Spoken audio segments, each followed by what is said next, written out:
Oh, hey, everybody. Good morning, good afternoon, depending on which part of this country that you're in. You're watching Rebel Roundup. Rebel News' daily news and opinion show. I'm your host, Sheila Gunn Reid, and I'm joined by my regular Tuesday co-host, my real life best friend from Regina, Saskatchewan, Lise Merle. Lise, how's it going?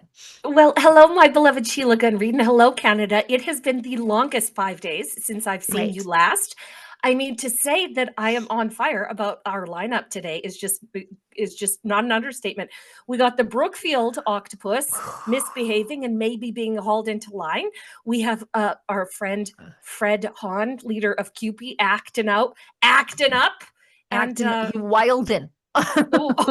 Fred Hahn is unhinged in a story that comes to us from our friend Kareem Assad, and Michelle Rempel Gardner is saying a bunch of stuff that we wanna remark on. So shaping up to be a great show. It's a great day in Saskatchewan. Good to see you. Yeah, I mean, we'll get to the Michelle Rumple Garner stuff in a second, but like, why wasn't she out front on this um the whole time? Because she's in a very unique position on this.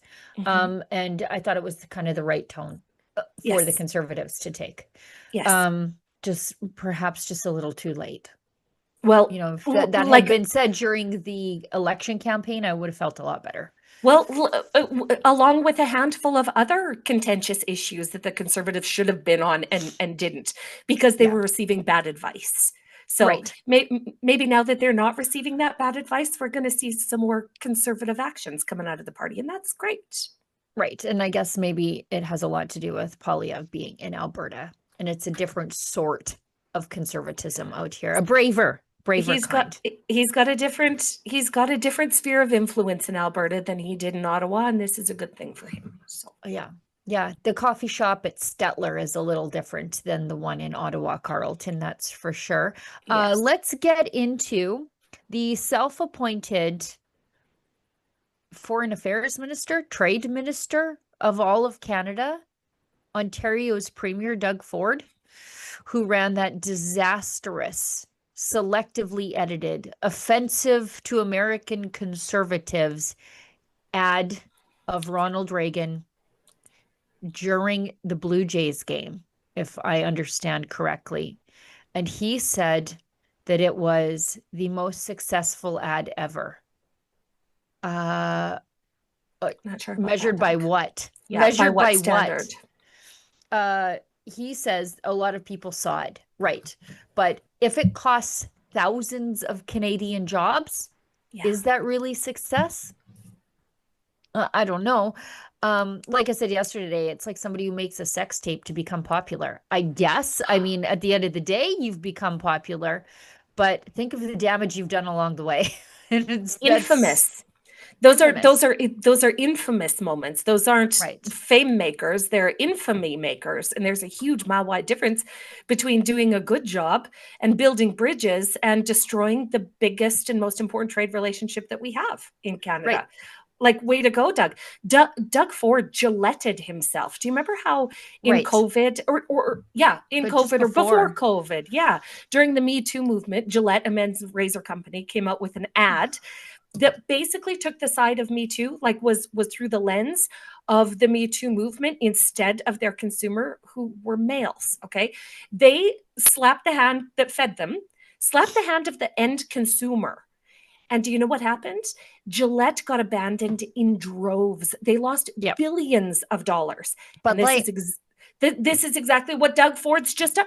Doug Ford just Bud Cracker Lighted Barrel. Canada.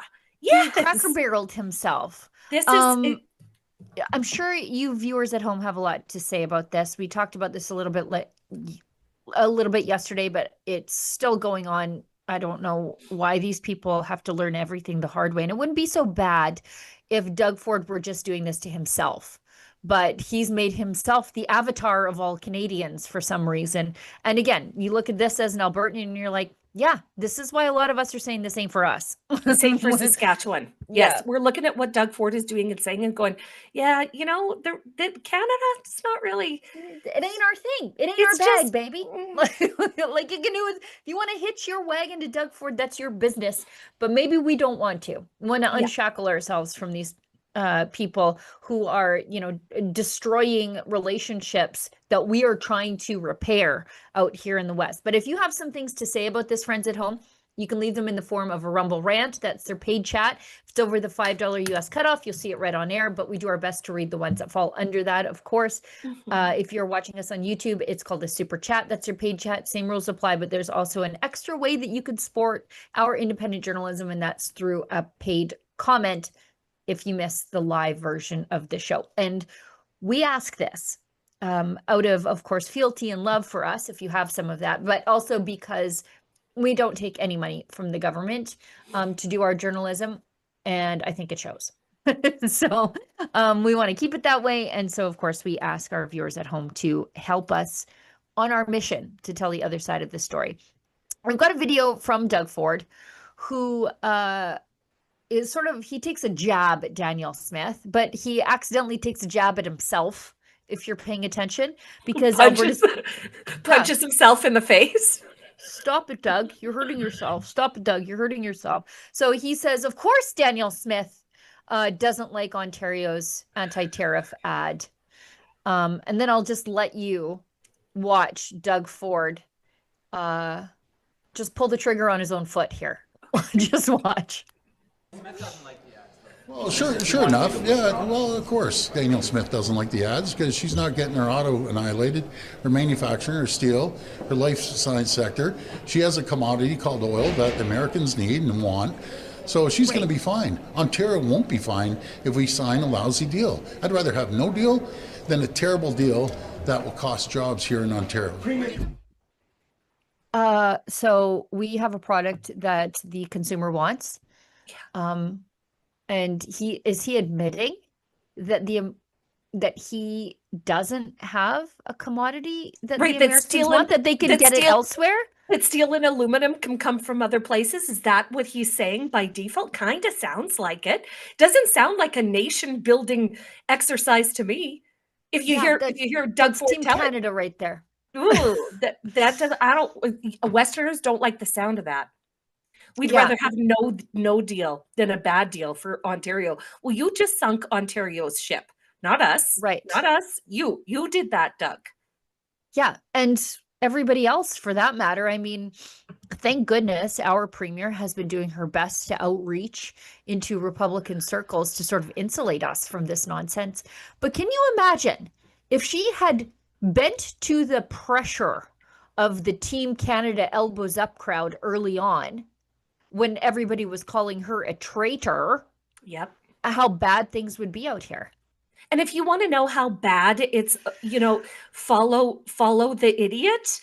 When the only meeting that they had, Team Canada, where they all agreed to be like, we're going to build a nation. We're going to be united Canada. Danielle Smith was not in the room. Okay. Danielle Smith was not in the room. And the rest of these buffoons, the premiers and the prime minister, decided that they were going to take this approach. All it needed was for her to be there, to not take this antagonistic stance. And this is still fallout from that moment. Doug Ford can't be trusted, like not to say stupid things. A couple months ago, we mentioned on this program that somebody should shove a pair of underwear in Doug Ford's mouth to stop him from talking, and that nobody took our advice. Nobody took us up on that. Hypothetically, metaphorically speaking, don't write us letters. Of course, we don't want anybody to attack Doug Ford, but somebody else out there will say, "This is what Sheila and Lee said." But just like this. This is what we meant. Doug, be quiet. And now, why is everything he does turns to crap? Stop it. You're not helping. And as I said yesterday on the show, given the American reaction to that ad, given that Doug Ford produced it, given that a progressive conservative linked ad company created it, given that it could end up with a Reagan Center lawsuit, given that it ended trade negotiations, and given that Mark Carney and his chief of staff knew about it. Saw it and vetted it ahead of time. In a normal country, a mistake like this, and I don't think it was a mistake, by the way, I'm conspiratorial on this, but something like this would result in mass resignations of everybody involved. Thousands of jobs could be cost by this one huge mistake. Billions of dollars nuked from the Canadian economy. And Doug Ford is out there saying it's a success. Are you kidding me? He should be resigning, and everybody who knew about this should be resigning, because Donald Trump may be unpredictable, sure, but the one thing we do know about him is he doesn't take insults kindly. No, he does not. No, he does not. No, this is Doug Ford really crapped the bed here, and we're going to pay for it, Canada. Yeah. And yet, NDP Premier David Eby in British Columbia, the man who threatened to cut the Americans off from the highway they built in like 8 months, by the way, if that's any indication of where nation building projects are these days, where it can take like a decade to get a project done. They built the Alaska Highway in like 8 months during wartime. He threatened to cut the Americans off from it. And now he's going to go down the same destructive path as Doug Ford with his own ad campaign. My goodness. What is this going to do for the sovereignty movement in Alberta when we've got clowns to the left of us, jokers to the right? So good. Such a good line. Holy hell. Entire idea behind Premier Ford's advertising campaign, although I acknowledge ours was of a decidedly different scale, is to get the message out to Americans about the impact of tariffs on Americans. The only people paying the additional 10% that the president announced the other day are Americans. Their prices are going to go up. They are going to feel the impact directly. And getting that message to Americans as well as American decision makers is crucial. We are going to exercise all of our ability to get the word out, including advertising to Americans. We reserve the right to do that. And we recognize that we're part of a team. So with that, I'm very much looking forward to our emergency meeting with the federal government in the coming days. Okay, Americans aren't going to feel any pain. Americans are going to find other places to buy the products they need. That's what they're going to do. They're going to skip over Canada and buy the things that we produce from other places. This is going to have the exact opposite effect that David Eby thinks it's going to. I just don't understand what's wrong with these people. Like, why do they look at the disaster Doug Ford created and then they say, give us some of that too? The Americans already don't like you. You have to stop. Wab Kinew did the same thing. He sat down and sort of did a sort of similar mock-up to what the Ontario Progressive Conservatives did. Yeah. What makes you think this is helpful? How do you think that you're winning? I don't think they even care about winning. You know what I think? I said it yesterday. I think that the Liberals and their enablers in Doug Ford's cabinet and his inner circle know that they could potentially be headed for an election sooner rather than later. Their budget may not pass the House of Commons, and so they don't have anything. They've done nothing since Mark Carney got elected, and so we're going back to the well of anti-Americanism, elbows up nonsense in advance of that, and they have Doug Ford's help to do it. Yeah, that makes sense. But imagine what it's like to be a Westerner right now, where you see the again, what did you say? What was the line? To the left of us, jokers to the right. Here we are stuck in the middle with Saskatchewan. Yeah, well, that's exactly it. It's sort of Saskatchewan and Alberta against the rest of them. And if they want to be doofuses, and sink their own ships, go ahead. Be my guest. Like, go ahead. Be my guest. Do it. Sink your ships. Fail utterly. I don't care. I don't want to be along on this ride anymore. Right. I don't want to participate in this garbage anymore. It feels like we're the hostage in the trunk of the car. We are because we are. Yeah. The provinces of Alberta and Saskatchewan in the trunk of a car. Yeah. Handcuffed with a piece of tape over our mouths by the rest of the country. It's really quite aggravating. But thank goodness we have Danielle Smith and Premier Scott Moe advocating for our provinces and our natural resources and the future of Western Canada. Doug Ford says that they're talking about it in the US, so mission accomplished. Oh, they're talking. Doug Ford, but they won't be talking to you or Mark Carney and making any sort of deal. We've got this headline from CTV News. This is Ambassador Hoekstra. We can even watch the video. He says Canada burned the bridges. U.S. ambassador doubts tariff deal feasible before the new year. So 2026. Oh my word. Yeah. So I don't know if we want to play Ambassador Hoekstra. I think it's like a minute 43. I'd like to see it. Me too. Let's watch. I don't know how we get this back on track. That comment after Ambassador Pete Hoekstra had a conversation with Donald Trump on Saturday, the same day the U.S. president threatened an additional 10% tariff on Canadian products. He didn't give me any, clear indication or any indication at all that he was in any hurry to get back to the negotiating table and get an agreement. While criticizing how Canadian media framed the recent breakdown of trade talks, the ambassador said Ontario's anti-tariff ad and comments by other premiers was akin to meddling in American affairs. Doug Ford and Eby were starting to play in domestic American politics, potentially affecting a Supreme Court decision, potentially affecting politics, an election that is 8 days out, and for sure having an impact in the midterm elections. Hoekstra admits American businesses are grappling with the uncertainty caused by the strained trading relationship between Canada and the U.S. But after the contentious commercial, the U.S. is taking no blame for the current state of the relationship. Canada burnt the bridges with America. Donald Trump did not slam the door. Canada slammed that door shut all by itself. The ambassador did say last week the U.S. had been confident sectoral deals could have been hammered out by American Thanksgiving.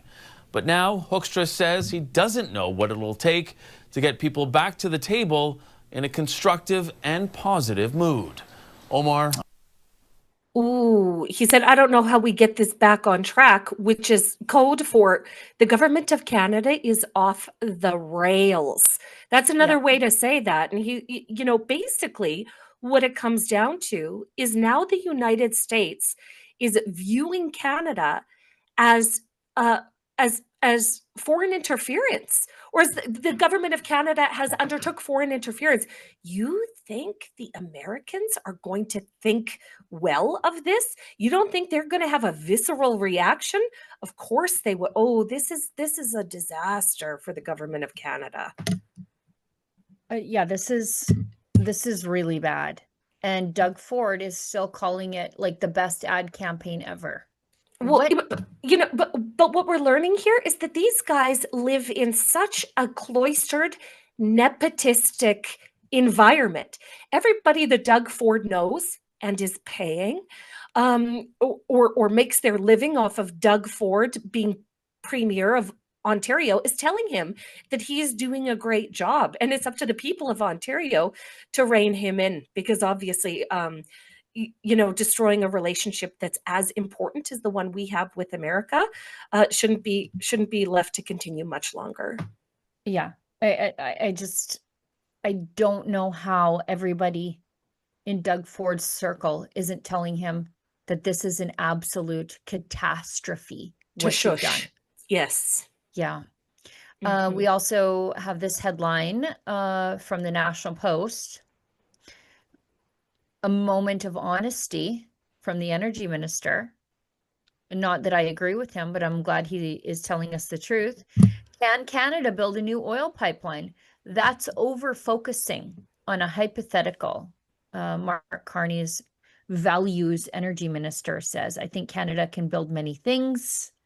Of course, one of them is not a pipeline. And this is what I said about C5. When everyone's like, yeah, we got to pass C5 and we got to give the government powers to decide what is in the national interest instead of what is technically sound, which is how it used to be. Now the national interest projects are chosen on a political basis. Right. And now we know that they will not choose pipelines. And even if they did, they've outsourced the voice of no to British Columbia and to Quebec anyway. So great. Right. Well, I guess we can rest assured that all the nation building projects will be, gender equitable. Yeah. Yeah. We'll be exporting green tech to other places, and Mark Carney's friends will just get richer. Or Mark Carney himself, as we'll get to later on. Right. This headline, and actually this is at committee today, I just never got to it. I'll get back to it. Young Canadians struggle to land even minimum wage jobs as youth unemployment hits new highs. This is catastrophic. And this is at the House of Commons committee today. They're talking about youth unemployment, but they're also talking about healthcare and the nexus of healthcare and immigration, and why out of control immigration is harming both the young and the sick. So according to Statistics Canada, youth unemployment reached 15% in September, the highest level since 2010. Oh my word.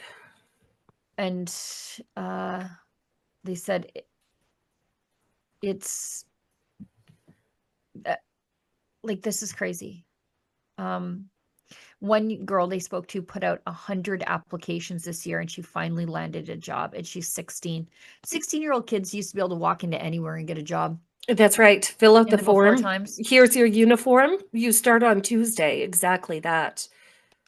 This is so sad for our young people. And as a mother of 6, with 6 young people, I'm a big supporter of youth entrepreneurship, and finding your hustle and finding a niche market. But having youth entrepreneurship as the only option isn't great either, because these aren't kids that have a lot of knowledge in business or how any of this works. You need that experience, that beginner's experience to propel you further.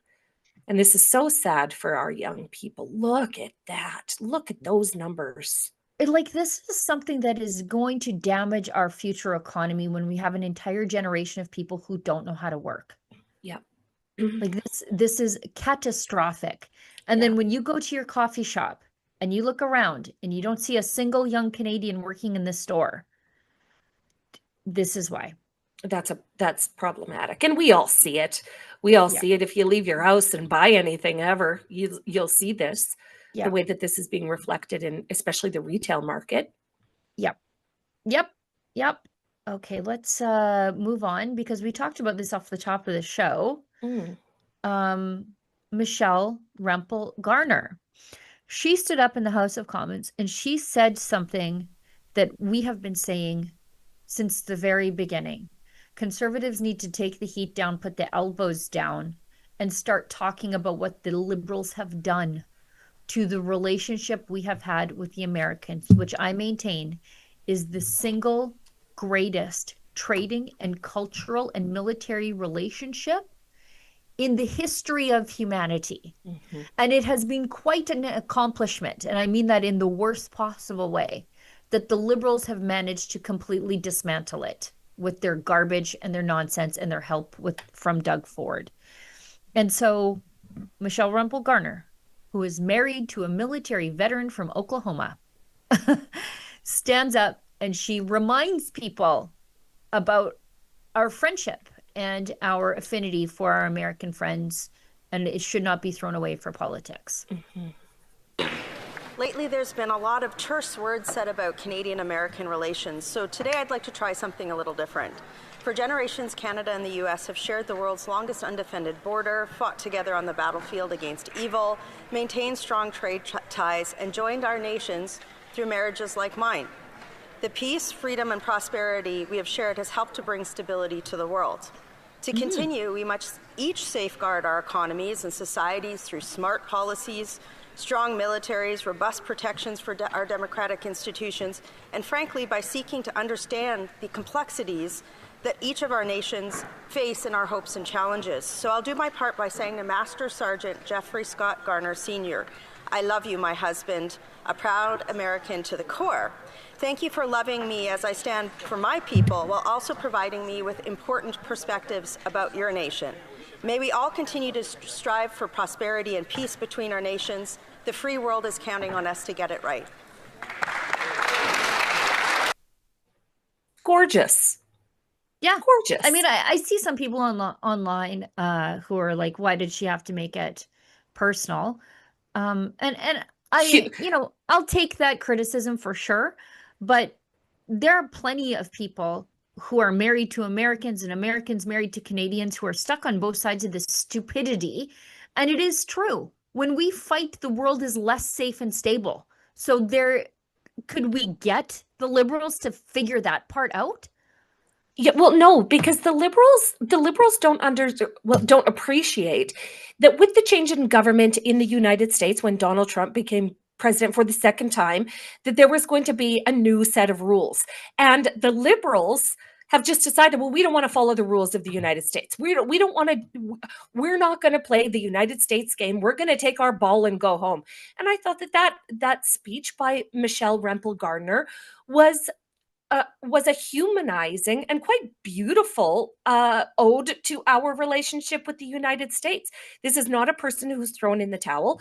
The Conservatives should do everything they can to be repairing the relationship that we have with the Trump administration and steal the lunch of the Liberals, who is obviously just pissing it away. Yep. And it shows you who the Liberals actually speak to when they speak to Americans. They only want to talk to America-hating Americans. Right. And Michelle is married to a proud American who was willing to fight and die for his country. And I think there are more of those than those who hate their country. But the Liberals, they only speak to the Catherine Tate style Americans, frankly. You remember the former head of the CBC who actually lived in Brooklyn and commuted. She was the original CBC temporary foreign worker. She commuted from Brooklyn because I think her husband is American to her job producing Canadian content for Canadians by Canadians at the CBC. And I think those are the only kinds of cross-border relationships that the Liberals actually ever have their finger on the pulse of. And Rempel-Garner is more middle America, flyover country, which is, I think, the majority of Americans. I mean, Oklahoma, you don't get any more. That's the Saskatchewan. 100%. This is Saskatchewan of America. Alberta is the Texas. Saskatchewan is the Oklahoma, without question. Yes. Yeah. I always thought that. Let's hit, look at us. We're right on time. Let's hit an ad break and then we'll come back to gun grabs and the back to work legislation. It's making all the right people angry in Alberta. And then, of course, the cringy Sportsnet singer. Yeah. And anyways, just a bunch of stuff. There's a lot of stuff going on in the second half of the show. I see we had a difficult time organizing it by topic, but we'll do our best. We'll be right back.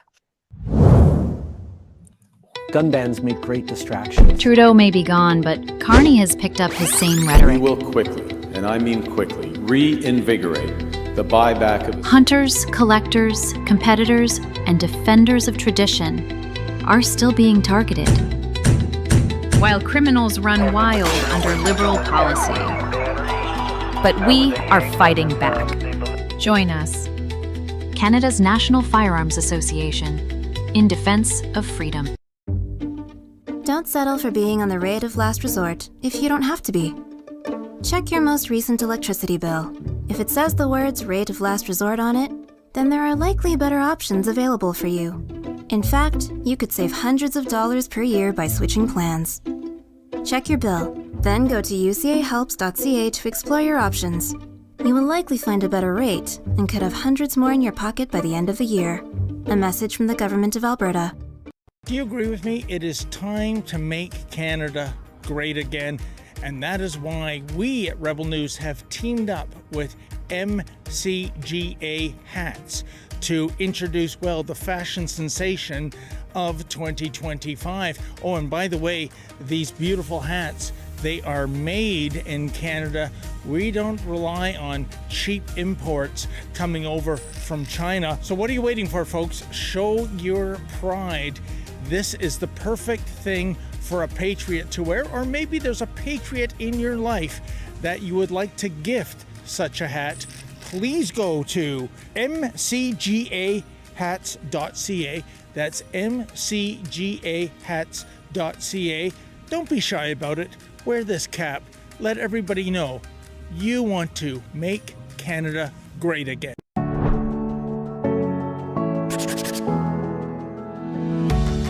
By connecting businesses with qualified candidates, Work First Alberta helps employers change their story.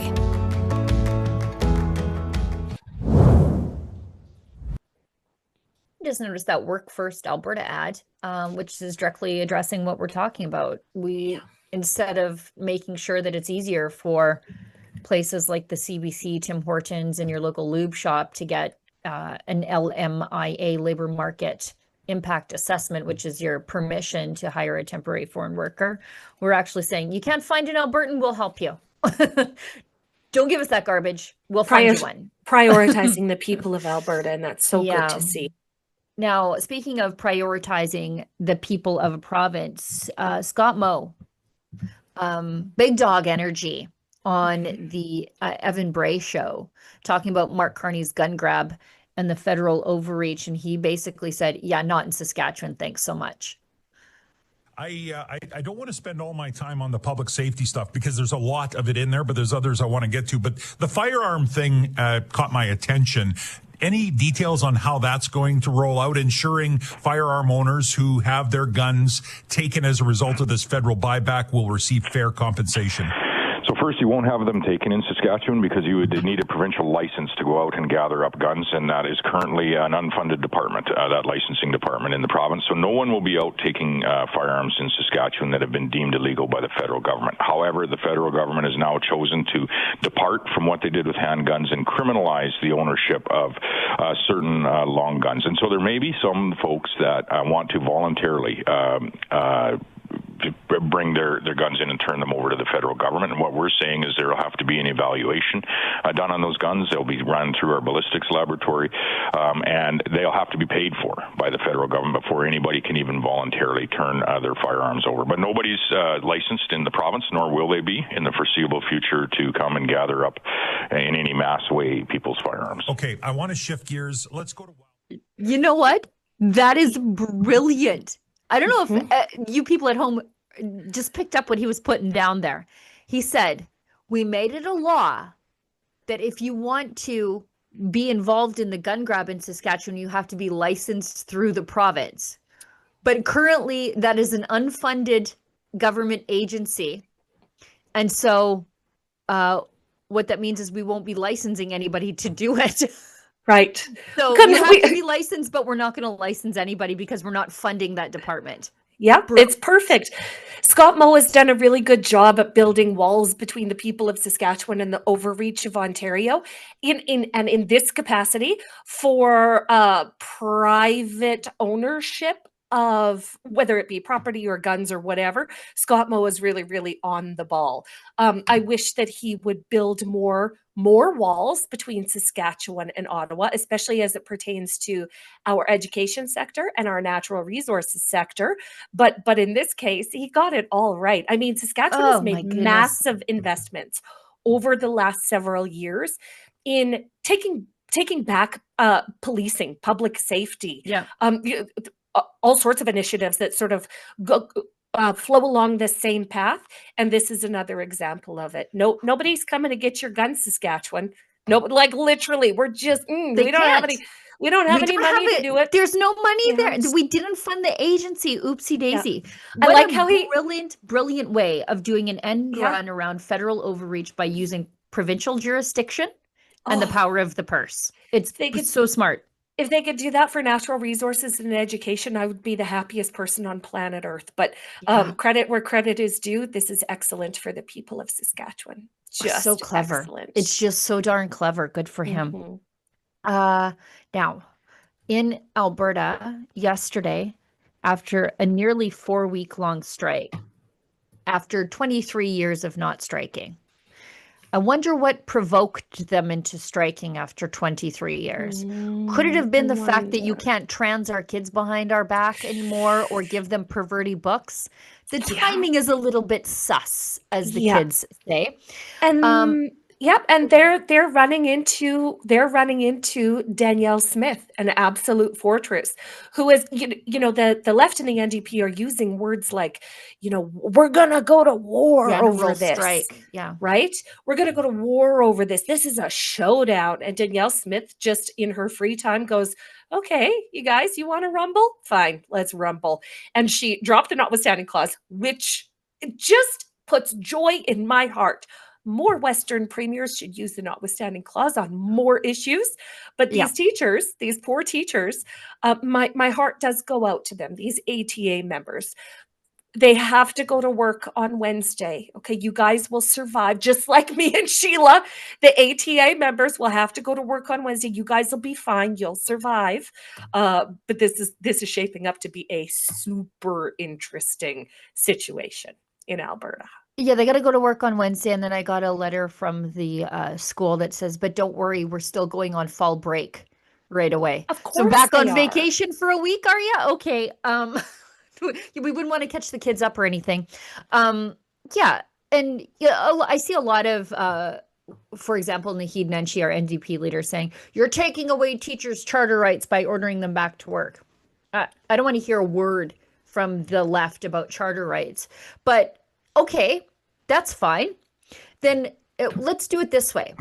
Then teachers should have right to work rights because we want to respect their freedom of association. You can't say that you have a right to join a union. That's right. Out of freedom of association without also saying you have a right to never join a union. To be out of the union. That's you have freedom from association as well. Because I know a lot of teachers who, especially in the Catholic system, who are like, we didn't want to strike. We were happy with what they were giving us. Yes, classrooms are complex. We're working on that. The province has been working with us on that. But we don't want to support the radical progressive left with our union dues all the time because we are good Catholic Orthodox people. That's who I see at church. And their rights are being violated. So without allowing them right to work legislation. So where is right to work legislation in Alberta right now? Like, what is the status? Nowhere. It's nowhere. It's nowhere. So you're forced to join a union if your shop is unionized. And that's listen, you've already but Alberta has already wielded the notwithstanding clause, which is like dropping the anvil, right? You've already dropped the anvil. So then do something to fortify it would break the ATA. I'm telling you right now, it would break the ATA because I'm hearing a lot of teachers who are very upset that they've been paying union dues and they didn't have enough money to pay them to strike. Sheila, I have dozens of, we'll say, traditional and conservative teachers in Regina, in Saskatchewan, in my phone for the exact same reason. Yep. If Alberta had right to work legislation, and all of the teachers that didn't want to participate in any of the union craziness, whether it be a weird and unnatural fixation on LGBTQIA issues, whether it be any number of DEI initiatives, it would give them an out. They wouldn't be forced to support these really contentious and destructive campaigns that their unions have taken over. Like, this should be followed up with right to work legislation. Cut them off at the knees, Danielle Smith. Nobody deserves to be cut off at the knees more than the Alberta Teachers Association. And the union's stranglehold on government spending. Right to work legislation would immediately end the stranglehold on health. It will end the stranglehold on education. Yes. And give people their rights back. Yes, give them the choice. Give them the choice. Another one of the things that I wanted to bring up just in this segment is we've taken a little bit of heat in the past between public and private unions, public and private unions. Sure. And the private unions and the public unions have all onboarded into this idea of a general strike. So it's not just, it's not just the teachers and the healthcare unions, it's the pipe fitters and the steel workers and whatever other unions. Because their union bosses do not don't represent the guys building pipelines at all. This is why I can't support private or public unions, because they are so destructive from the top down. If there were a choice to join it, I think it would course correct a lot of these unions. They would, when people choose not to join a union, in the free market of ideas, the union might change its ways. Its tone. That's exactly right. Yeah, no, they deserve it. I hope she does it. I'm encouraging. Let's just show you what the province had to invoke the notwithstanding clause to give the teachers. This is from Danielle Smith. She said, today we announce Bill 2, the Back to Work Act. And I should tell you, Diploma Back to School Act. Back to School Act. Because it's about the kids, by the way. It's not about the teachers. That's right. Although the teachers, at the end of the day, they're the ones who win. And the kids have lost. You can't give them that time back. If passed, and it did, despite NDP doing their best to block it, this bill will put student learning first, ensure our children return to the classroom on Wednesday. By the way, we did make it right in our Alberta Bill of Rights, I believe, for kids to have access to in-person education. And that was a holdover from the COVID error. I was going to say era, but error is right. The COVID era, that it is a human right for children to access in-person learning. So I guess while we're talking about democratic rights and human rights, it was the teachers and the unions who were violating the human rights of the children here. Yes. She says, on October 29th, and legislate a fair and reasonable collective bargaining agreement for Alberta teachers. On top of nearly $9 billion to modernize 130 new schools, to build and modernize 130 new schools. This deal will ensure $70,000 to $119,000 salaries, 3,000 extra teachers, 1,500 more education assistants. We know there's more work that needs to be done. If you are in a children-focused education system, this is all good stuff. But if you are in it for the teachers, this isn't enough. Well, the teachers, I mean, the privilege of the teachers in the ATA is just showing in this moment. So you have the government of Alberta saying, we want to compensate our teachers in Alberta, the best in Western Canada. We want the very best for our students and our young people. We want them to have every opportunity. And then you have the ATA that if you lined up their days off in a year consecutively, starting on January 1st, they wouldn't start work until June 14th for the year. That is how many days off teachers in Alberta get. And they have the absolute brass balls to ask for more. Get bent. Get all the way bent. The ways that you've disrupted Alberta in this little hissy fit in these last couple weeks, the ways that you've disrupted the learning of children who are PS still recovering from the learning deficiencies that they experienced from being robbed of their experiences during COVID by the ATA, like kind of unforgivable. They are so tone deaf, these teachers unions. But again, an insular and nepotistic organization and bureaucracy that cares nothing for anybody else. They only care about themselves. You know, and then we've got the little side quest of them trying to move a referendum on defunding our charter and private school system here because the funding follows the child. And so we've got the teachers and the union saying, the public system is broken. It's broken. Give us more money. And the teachers and the parents are saying, yeah, it's broken. That's why we want to go over there. Right. We want to go over there right now.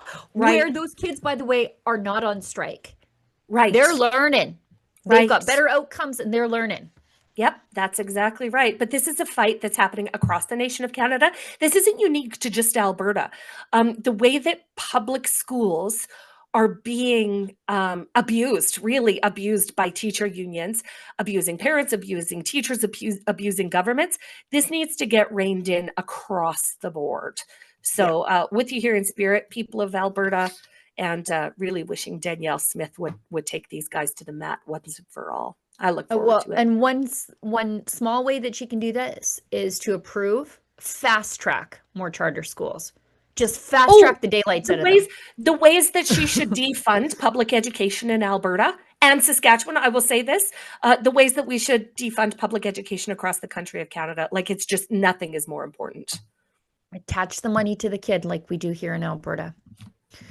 Okay, just on this topic, and then we'll touch on union madness, Fred Hahn.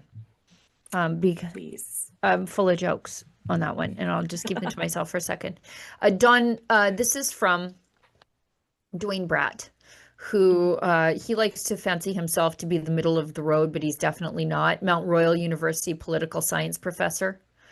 My God. Don Getty was the former PC premier in Alberta. Don Getty on the golf course as the principal group collapses. Jason Kenney drinking in the Sky Palace during COVID. Danielle Smith in the airport lounge while taking away teachers' charter rights. No, it was the children's right to school. That's what she was enforcing. And grown-ups thinking that they are the vulnerable ones here is absolutely crazy. But she's taking an overnight flight to the Middle East on a trade mission. Like, imagine criticizing a woman who almost single-handedly saving Alberta's economy by her hard work and hustle, accusing her of some sort of like malfeasance in this moment. She could be living a real comfy life there in her jammies, and look at her hustling, and he criticizes this. Are we insane? She's, as Blaise Bomer puts it, I don't know, man, spending the evening in an airport lounge before an 8-hour flight commercial to deal with oil barons in the Middle East really doesn't scream opulence or dereliction to me. It seems like she's still got a long day ahead of her. And this is after she'd had a marathon session to try to get this bill passed so that kids can go back to school tomorrow. And like the information session and the media availability for that law started much earlier in the day. So she's going to work 24 hours in a day. And she was in the Air Canada lounge. So her Amex got her in there. Big deal.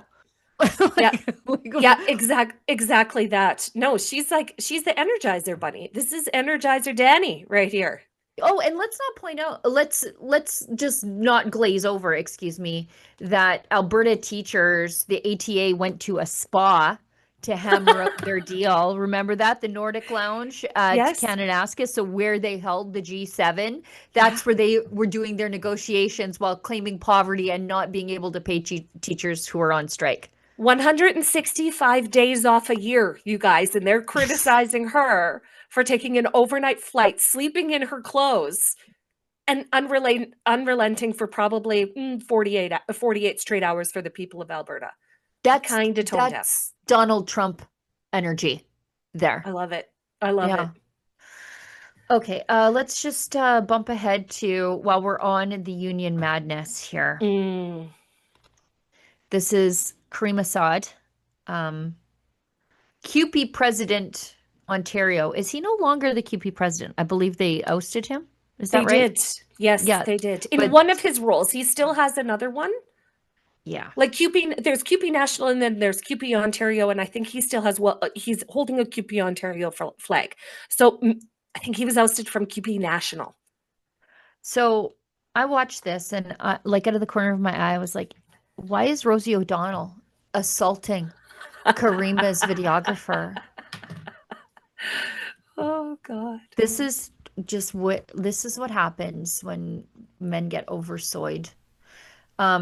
Fred Hahn launches an unprovoked physical attack on my videographer, prompting other counter-protesters to swarm him.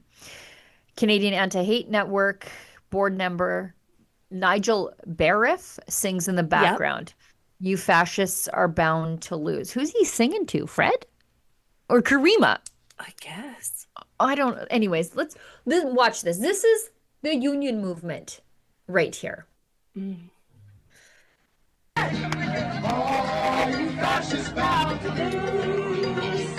hit me! Don't hit me! Whoa! Don't hit me! Don't hit me, friend! You fascists bound to lose. You're bound to lose. You fascists bound to lose. Don't touch me. Don't. Look at these Eastern boomers. Don't touch me. You fascists bound to lose.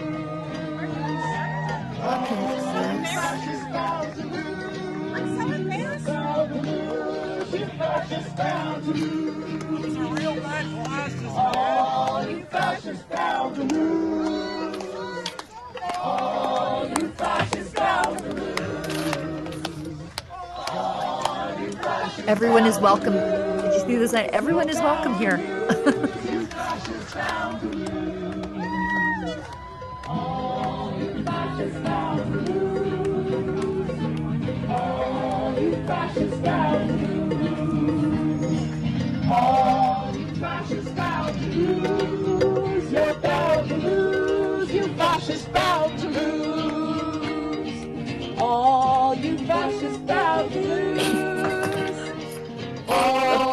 I can't take anymore. Do you know what? If I die and I'm not in a state of grace, like say the priest isn't there to administer the last rites to me, and I end up in a special circle of hell, this is it, where I am listening to folk music, left-wing folk music, played by Toronto area boomers. And I have to constantly fend off menopausal, aging, union activist men for all eternity. This is it. Post-menopausal union men.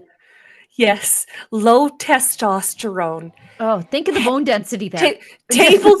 Tablecloth wearing. Like this is the pinnacle of these people's lives, is deconstructing their Amazon delivery boxes, writing a message on them, running downstairs from their condos, and then acting like lunatics, like just, oh, spare me.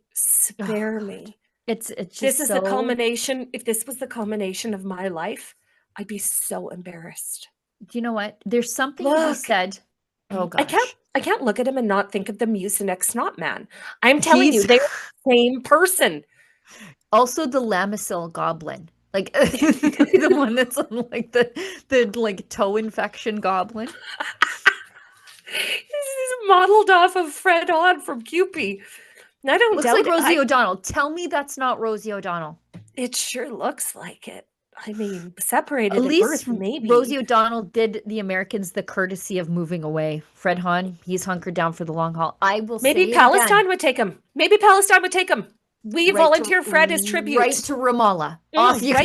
Right to Ramallah. Off you go. I would crowdfund a parachute for that. You know, and again, if you are an Eastern boomer and you voted for Polyev, this is not directed at you. But man alive, our Western boomers are better.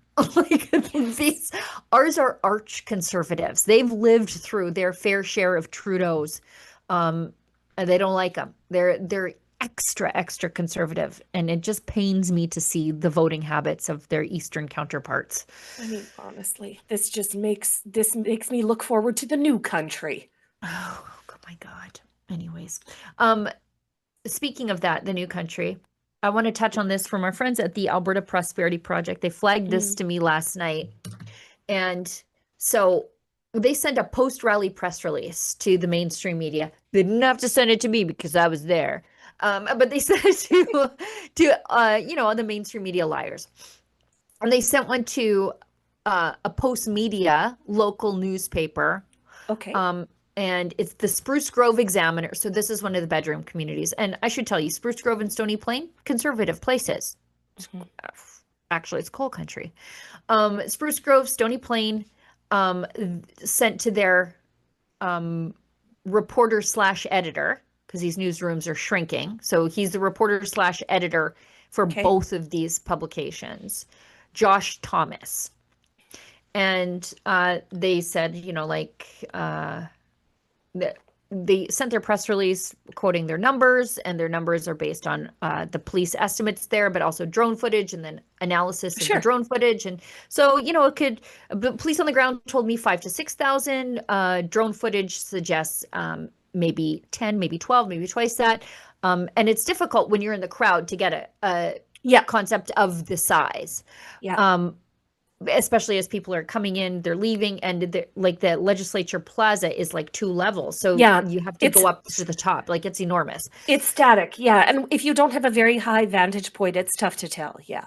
Yeah. But they did have drone footage. And so at least in the thousands, okay, let's say much larger than the Charlie Kirk vigil, which was large at least 3,000. So let's just put it past whatever the number is. It ain't what the, what is it? The Spruce Grove Examiner, Stony Plain Reporter, the mainstream media.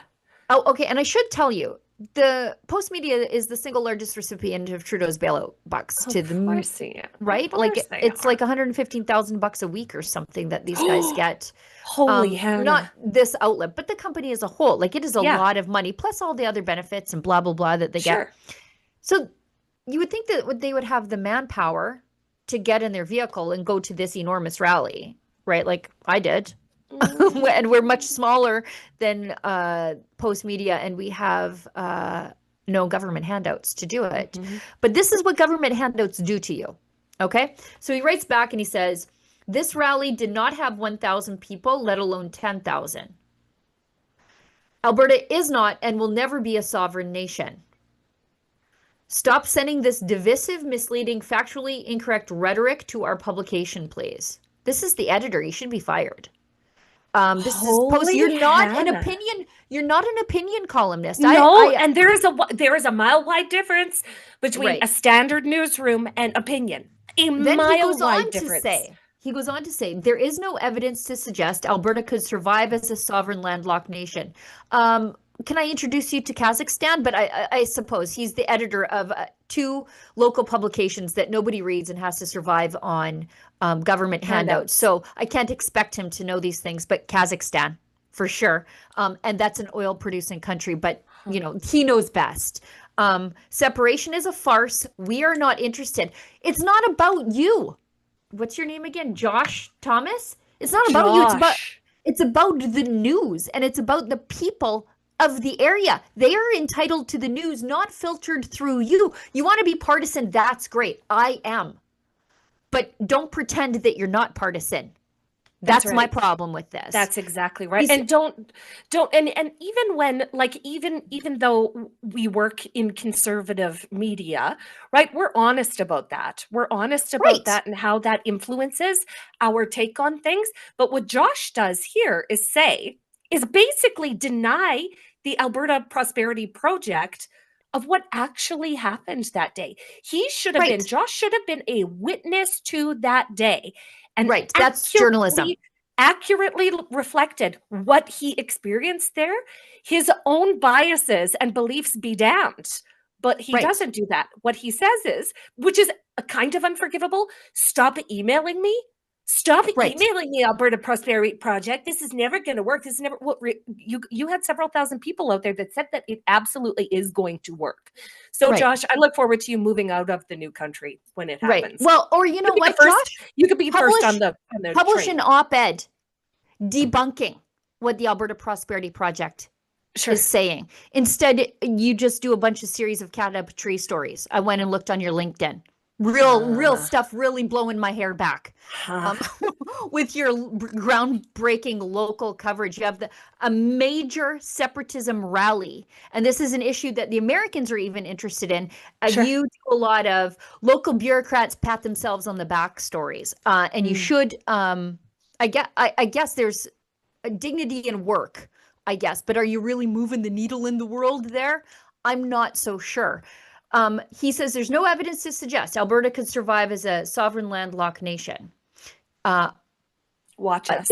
But there are other sovereign landlocked nations who are oil producers that are surviving just fine. Sure, there are. Separation is a farce. We are not interested. Again, it's not about Post Media being interested. You're supposed to do the news for the people. If you want to work in an opinion space, go work as a columnist or Move go over work, there.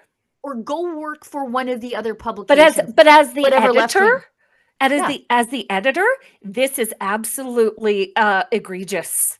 And Yeah. then he says Alberta prosperity can only exist within Canada. Okay. Okay, well, we'll see. And again, you want to be biased, you want to be politically left, that's great, but don't do it on the pages of something that somebody else is paying for with their tax dollars. Yep, that's right. I have a political viewpoint. I would like to think that my political viewpoint is slightly more informed than Josh's. I believe that facts and history bend towards conservatism. And the reason I'm conservative is because I've examined the facts, and that's what it lends my viewpoint to. But he doesn't even provide any facts in rebuttal. He just says, "This is hateful. Don't send it to us." Where's the hate? And imagine in Josh's capacity as leader of a newsroom, if this is the stance that he takes in an email back to the Alberta Prosperity Project, imagine how he's guiding younger journalists in their coverage of the news. Like, imagine a young journalist came there and said, "Hey, I went to this thing. There was 10,000 people there. It was really great. Heard really inspiring messages." You know what Josh would say? Absolutely not. We're not running that story. That's how these things work. And that's how newsrooms work. Sure. Is the editor gets to the editor gets to decide the tone and the direction of the journalist's work. And so just imagine how corrupt that newsroom is by Josh's lefty craziness. Like, I'm going to give everybody just a little insight into how we do things at Rebel News. I generally, it is so different. Yes, I generally don't flag. I don't assign stories to people. I want them to develop their own beat and their own stories, because I want you, the viewer at home, to know how sincere they are. And if I were just assigning things that mattered to me in my rural Alberta mindset, to people like David Menzies, who lives in Toronto, Greater Toronto, like, he wouldn't have the facts, he wouldn't have the perspective, and you would know that he was faking it. And I don't want that. David Menzies cares about Toronto. I am completely the opposite. and like Tamara Ugolini, I think, is Canada's leading health journalist. Drea Humphrey focuses on Christian persecution, LGBT and ostriches issues, and of all things, ostriches. Right. I care about firearms rights, parents' rights, farming, taxes. But my women's issues are taxes. And so we all sort of have a different take on things. And I feel like it makes our work authentic. Now, I will flag things because it's my job to watch the world. And I will say to David, "Oh my God, you're never going to believe this story about the TTC. They're canceling Halloween. And this is what I found when I was digging it up. And if you like the story, run with it." But the story pitches come up to me. I don't send them back down. Right. And that's not how it works in other newsrooms. Absolutely not. And how I tell the journalists when they're crafting a story is always to follow the facts wherever they lead you. And you might come to a point where the facts are inconvenient to your preconceived conclusion. Sure. But this is a learning moment for you. A challenge. Sure. It challenges you all the time. I need to make sure that my personal bias doesn't override where this story is leading. It happens all the time. Right. And so, but to follow the facts wherever they lead you so that you can properly inform the public, you actually have to follow the facts. Like, you have to be out there getting the facts. And Josh didn't even get the facts. Like, where was your journalist at a rally of, let's say, between 6,000 and 12,000 people? You didn't think that was newsworthy, even if you disagree with their viewpoint. You didn't think that was newsworthy? That was the editorial position you took? Oh, I bet Josh covered crazy? I bet Josh covered the teacher rally last week. I bet he was all over that and had accurate head counts, but this is where we're at.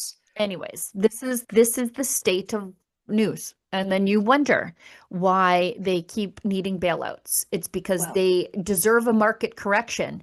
And as long as that money keeps flowing in, they get to keep having Josh's as their editor. This is another perfect example of why trust in the MSM in Canada is completely in the toilet. And I think that there's going to be a lot more people not trusting Josh and the Stony Plain Examiner reporter than there were before. Bruce Grove reporter yeah. Again, I don't even know. I don't know. And it's like the same 5 columnists, and it's like they're writing in these small town newspapers with their big city mentalities. And it's the stupidest thing. It's cultural colonization, by the way. Like, go back to Edmonton. Just go. Let's move on real quick. We've got a video from Melissa Lantzman. And I watched this yesterday in the House Ethics Committee. Sam Cooper was testifying. We cut some of those clips. They're up on our YouTube right now. But the entanglements between Brookfield and the CCP got more after Justin Trudeau was elected. All of a sudden, they're meeting with the United Front, which is the overseas bullying arm of the CCP. They are doing business with CCP-linked businessmen. Mark Carney meeting with Xi as the head of Brookfield. And all of it was like humming along, just your standard Chinese investment. And then Justin Trudeau gets elected. They know they're not going to do anything about it, Chinese meddling, and then straight up the Brookfield investment. And so today, the House of Commons will vote on whether to haul in the CEO of Brookfield and Carney's own chief of staff to testify about Mark Carney's conflicts of interests, fake ethics screen, and his offshore wealth. The Prime Minister lectures Canadians about sacrifice while his inner circle cashes in from tax havens abroad. And that should go down, I think, today. Huh. Watch how your MP votes, he says. No kidding, Canada. No kidding. Yeah. Well, the Brookfield octopus is unraveling a little bit as more light is being shone on this. And so it would be, I think it would be in the best interest of every Canadian if a big, bright, if a humongous spotlight was put on Brookfield and their various interests across the country. Just in the last several months, every week we find out a new way that Brookfield is somehow involved in your life in Canada and how they've taken advantage of government relationships to make that happen. And so this will be really interesting. I hope to see it. Every time I see something weird, I always stop and I go, hang on, is this Brookfield? Like, and it usually is. It is truly staggering the ways in which they have invested in companies in Canada that will then benefit their shareholders, and especially as it pertains to natural resources and government contracts, the well-being of the Canadian public should come first, not the well-being of the Brookfield shareholders. Oh, look at this. This is from Ethics Committee yesterday. Sam Cooper, as I said, was testifying. He tells Michael Barrett about $3 billion in China-linked real estate and energy investments. So let's just watch this.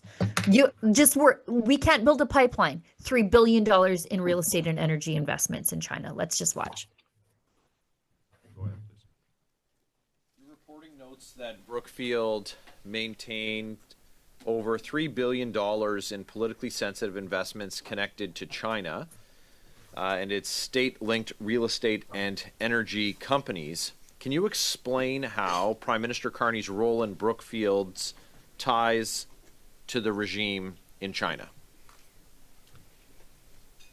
Sure, I'll go off memory of my own reporting. Thinking of that story, which I wrote in the lead up to the federal election, I researched into Brookfield's investments in China, and on the real estate file, I noted that after 2015, Brookfield had made very substantial China-based real estate investments.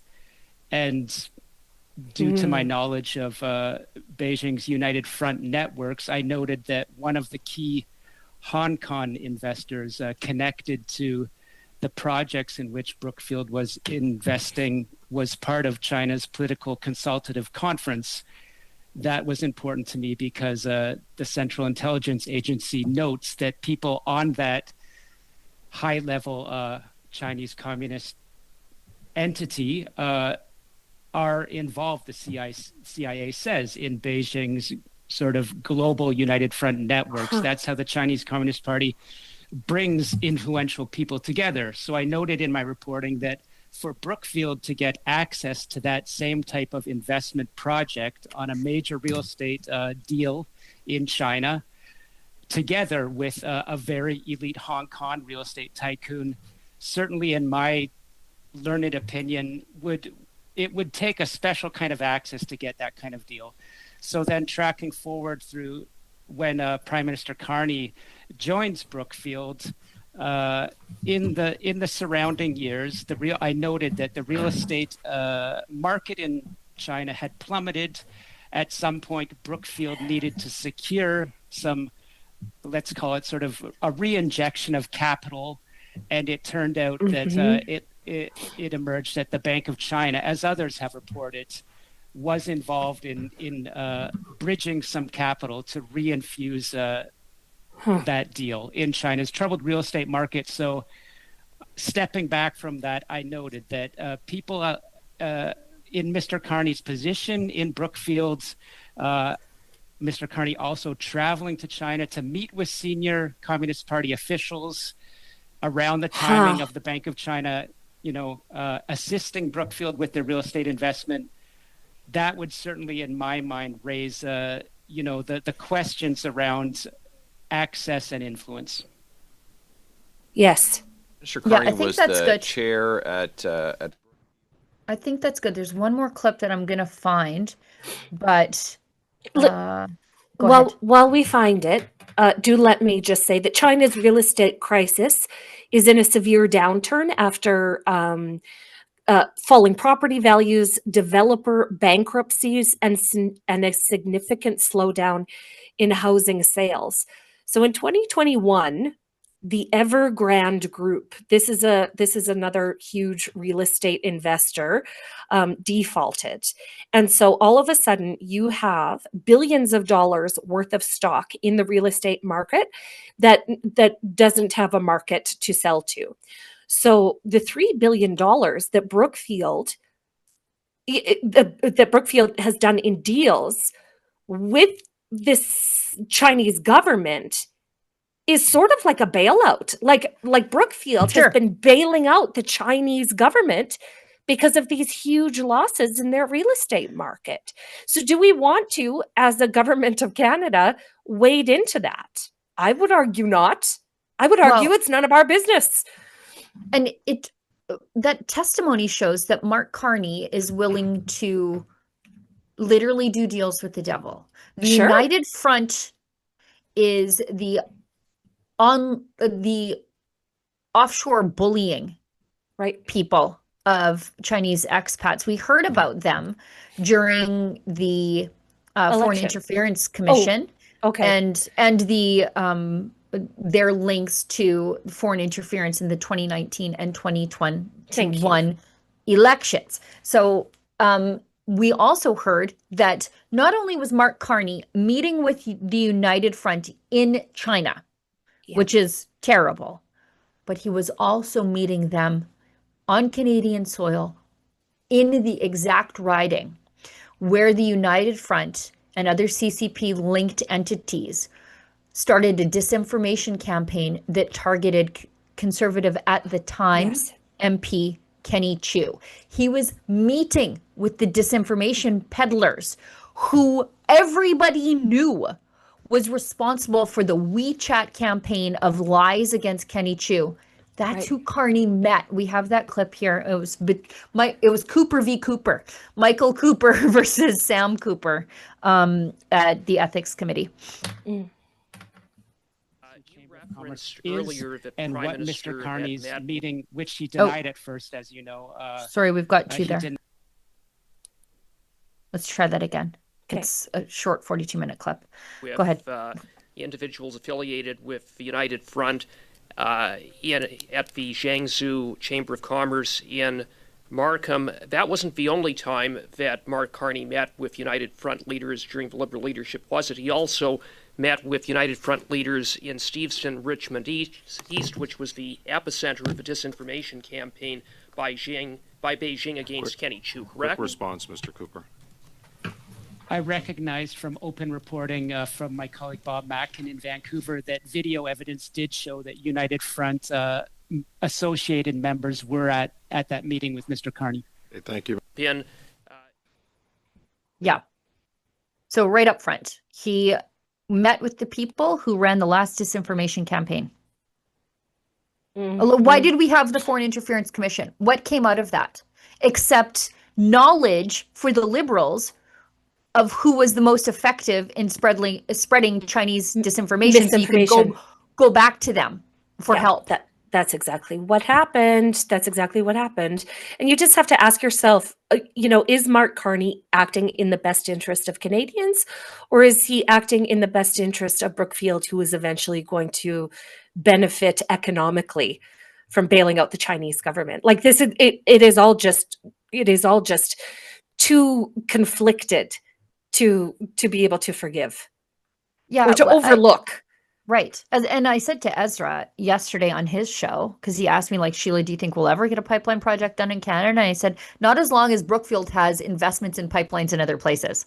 That's right. Like the day that Brookfield invests in a pipeline in Canada, that's the day that we'll get one moving forward. Well, I do believe that a day will approach, hopefully sooner rather than later, where there is a moratorium on doing business with Brookfield, because they are just so entrenched in so many different questionable ways. Well, and aside from Mark Carney's cynical anti-Americanism, I don't think he hates the United States. I mean, he moved Brookfield's head office there, but he knows that it wins at the ballot box for certain people. This is from you. Again, if you see an announcement, ask yourself, is this Brookfield? Because it mostly is. This is Canada Proud. The Trump administration has announced a partnership with Brookfield, which was formerly headed by Mark Carney, to help build a series of nuclear reactors. That's Westinghouse, right? Totaling $80 billion across the United States as part of the country's plan for energy dominance. So Mark Carney is kneecapping Alberta Energy and not letting us have export pipelines while helping the Americans advance energy dominance because it helps Brookfield. He's like a mercenary. He only cares about Brookfield. Well, this is crazy because so this entire nuclear conversation, Saskatchewan has the world's second largest deposit of uranium. The world is absolutely thirsty for more Saskatchewan uranium, but we must have a discussion as the people of Saskatchewan about who is going to benefit most from our blessed natural resources. Is it going to be the people of Saskatchewan? Because if we're walking into a 100-year or multi-generation investment into nuclear energy in the world, okay, who is going to benefit first? Is it the people of Saskatchewan, or is it Brookfield? I think that we have not been asked this question yet. And I think that if given the opportunity, the vast majority of people from Saskatchewan would say, right, I don't want Brookfield or the federal government or Mark Carney to benefit at all from Saskatchewan's uranium. So interesting times ahead, guys. Interesting times ahead. Do we want to we're way over. Do we want to do chats then cringe, or cringe then chats? Chats then cringe. Okay. Okay. So Pete Gilazzi, $5. I think this is a message for other people in the chat, but I'll read it anyway because it hits the benchmark. JT Shane, can't you ever contribute here for months now reading the chat? You do nothing but call everybody names like a kid in kindergarten. Okay, well, now you know. Little drama in the group chat. And P. Schofield 10, our American friend, says, look for future trade talks from the U.S. to be more provincial in focus. God, I hope so. Good news for Please. those in the Canadian West, Ontario, and the East, not bloody likely. P.S. Where is Pierre Poilievre? Actually, we can answer that. We have a clip of him reacting to Doug Ford, and I think, unlike Doug Ford, he doesn't actually throw Doug Ford under the bus. So somebody's got a modicum of class a little bit more than the other. Let's watch that. If you can dig it up, Efron. I'm wondering what you think of how that was handled, whether or not that ad should have been pulled faster. It's a good question for Mr. Carney.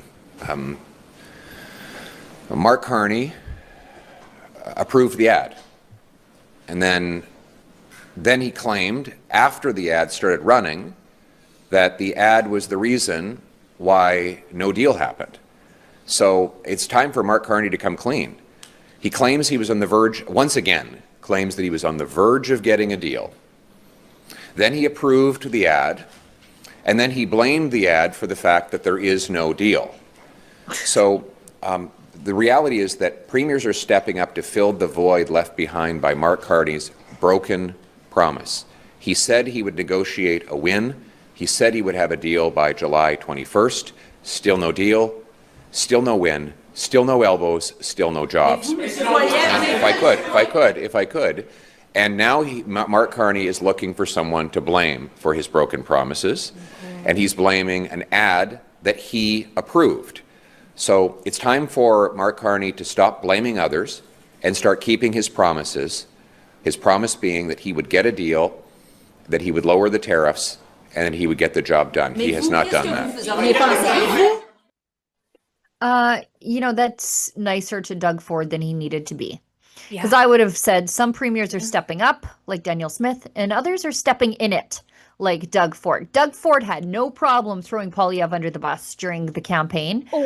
I would love to see the favor returned, but instead, Poilievre exhibited some, I think, unnecessary class here, unnecessary kindness, and pivoted directly to Carney when he could have backed the bus right up over Doug Ford and then speed bumped him a few times. Well, and load every single person that played a part of this ad campaign and media buy under that bus with Doug Ford. He could have done that, because this is like when we talk about the ad that Doug Ford caused the international trade dispute with the Americans about. When we talk about that ad, the amount of work that goes into an ad campaign and media buy for a multi-million-dollar multi-state ad is just enormous. During the Jays game, we're talking dozens and dozens and dozens, if not hundreds of people, okay, would have seen that ad before it was, and all that needed to happen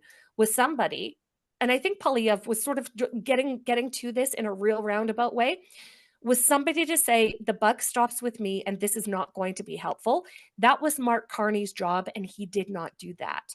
Because the ad aired, we know that Mark Carney gave his approval in some way to Doug Ford and his advertising geniuses, and we're going to see the fallout from this. I wish Pierre Poilievre would go harder on some things, but in this one, leaving it at the feet of Mark Carney, I think was the right thing to do.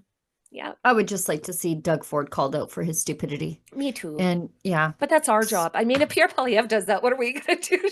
Exactly. Exactly. It's like I complain that the mainstream media is terrible, but if they get better, I don't have a job. It's like, I'm going to be careful. Keep being bad, guys. Keep mailing it in. Yeah. Okay. Speaking of just being terrible, let's go to the Daily Cringe. Daily Cringe recidivist. I can't wait. With her dancing. Ooh. NDP MLA from Alberta, Janice Irwin. Oh, God. Do you know, I should tell you, I saw her at the Petro-Canada on Highway 1 by Cochrane. You did? I was with Lyndon, and I did not say anything to her because I was on my way to the ostrich farm, and I was like, what am I going to say to her? She Right. saw me, and I think she felt weird that I was there. And, but I'm just a human being getting fuel, like, chill out, lady. She sort of went and did like a big whatever. But like, I hope she learned that I'm not going to accost you in a public place. Right. Unless it's journalism related. Otherwise, I actually don't care that you exist. And actually, I'm tired of her making me care that she exists. Right. Like this. So this is Janice Irwin performing a drag show dance thing, dressed as a cowboy. And look, Lise, you and I know, we've seen our share of cowboys. And this ain't We have etchy. a cowboy appreciation society is what we have. Yeah, Oh, this no. this ain't it. And there are kids in the crowd, and I think they're giving her money. Anyways, let's watch this. This is from Leviathan. I don't think I'm going to make the full 3 minutes. Okay. But let's just watch enough for me to die of the cringe. Okay. Oh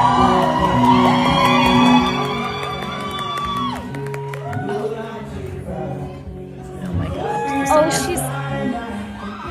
Oh, she got a mustache on.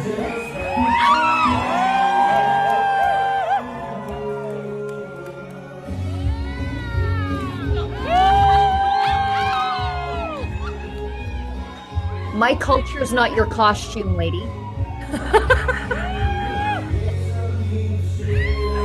This is cultural appropriation of the grossest kind.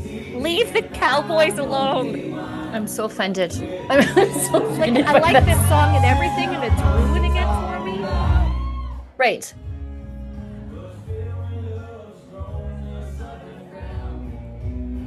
Oh.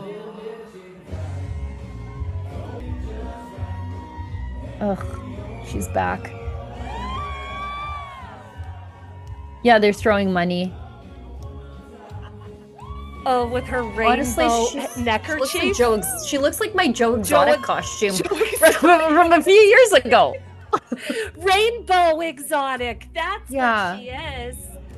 Oh, do we have to look anymore? I don't want to watch Janice Irwin in drag. I gotta find my Joe Exotic costume from a few years ago. October If you see a 2021. person that looks like this or behaves like this, just run in the opposite direction. Grab your kids and run. I wonder what bathroom she would use at a rodeo. I wonder which one. Ooh. Like, why does she look like she's got rubber boots on? Because she doesn't know how to wear cowboy boots. That's why. Let's not watch anymore. Okay, that's enough. I'm gonna put this in the live stream. Or Joe yeah. Exotic. Rainbow It does. Exotic. Olivia and Efron. I just sent you my Joe Exotic costume from 4 years ago for Halloween. And I want you to tell me that Janice Irwin didn't copy me. But the difference between me and Janice Irwin is that that is my culture. Right? Like, look what I'm wearing right now. Incidentally, right? It's a Western jean shirt. But yeah, my culture is not a costume. And I don't care what Janice Irwin has to say. Stop genociding us, Janice. Yeah, you're not allowed to dress like Indigenous people or wear cultural costumes. That's my culture, lady. Cowboys are sacred to us, Janice. Okay, stop macking on cowboy culture. We'll defend it. We got pitchforks. I sent it to you guys in Slack. Maybe you don't have it yet. It's in a private message. Efron and Olivia, it's in a private message there. Oh. Do you see it? I was like, I don't see it either. Sheila Gunry, but not that it matters. I mean, we can always show it tomorrow. What are we gonna go dressed as for this year? Have we decided? I don't know. We'll have to figure out a group Halloween costume. We'll talk later. So with her fake little mustache and her outfit, she clearly is copying my Joe Exotic costume from a couple of years ago. I don't know if we have it. If not, we don't have to wait on it. But when I saw that, I was like, get your own infringement. Mm-hmm. Cultural infringement. Stop it, Janice. Stop it right now. Oh, that's it. That's it. Tell me that ain't it. Joe Exotic. That's exactly right. Yeah. The best very part about good. that costume was I was like, you know, I'm going to be Joe Exotic for Halloween. And then I just went and took some stuff out of my closet. So, so like, that's my jacket. Those are my pit vipers. I don't know why I had a mullet wig and I made the mustache, but Nice. and then I sent the picture to my son, who's like, "Mom, you're never gonna believe it." He sends me a picture back, and he's dressed as Joe Exotic for Halloween. I was like, my boy, my Just boy. the best. That was a moment in time. Yep. All right. Was a So, moment anyways, we'll in have to. I love Halloween. For those of you at home who don't know, I love it. I love spooky season. I love scaring other people's kids. I love laying in the yard and frightening people's kids when they come. They think I'm just some creature in a horse mask laying in the Yep. graveyard that I built in the yard. But when they walk by, I'm like, Yep. chase them back to the car. Very scared. Okay, I think that's the show for today. We've got the Buffalo panel on Western Wednesday tomorrow. Exciting. It's going to be good. It's going to be real good. I don't want to give away who the guests are, but well, it's always good. But this is going to be a real banger, as the kids say. Thanks to everybody who works behind the scenes at Rebel News when we put you on the spot. Appreciate you very much. Lise, thank you for coming along on this crazy ride. See you tomorrow. To all of you who pitch in a little bit to keep the lights on, you know we couldn't do this without you. We don't take money from Mark Carney to be like that guy from the local newspaper we spent too much time talking about. And for those of you who want to help us at a very affordable price point, just share the stream. Engage with the stream, leave a comment, and share it with somebody you think needs to see it. It helps us get in front of more eyeballs. And you guys, we are very nearly at 2 million YouTube subscribers. We're almost there. 2 million people. Oh, I want to we're get so there by happy the to end have of you. end The of best November. ones. Yeah. I will say this. The best ones. 2 million of the best people. Yes. Thank you for being here. Anyways, that's the show. Thanks so much. We'll see you tomorrow. And as we've been saying, if you find us offensive, maybe don't find us at all.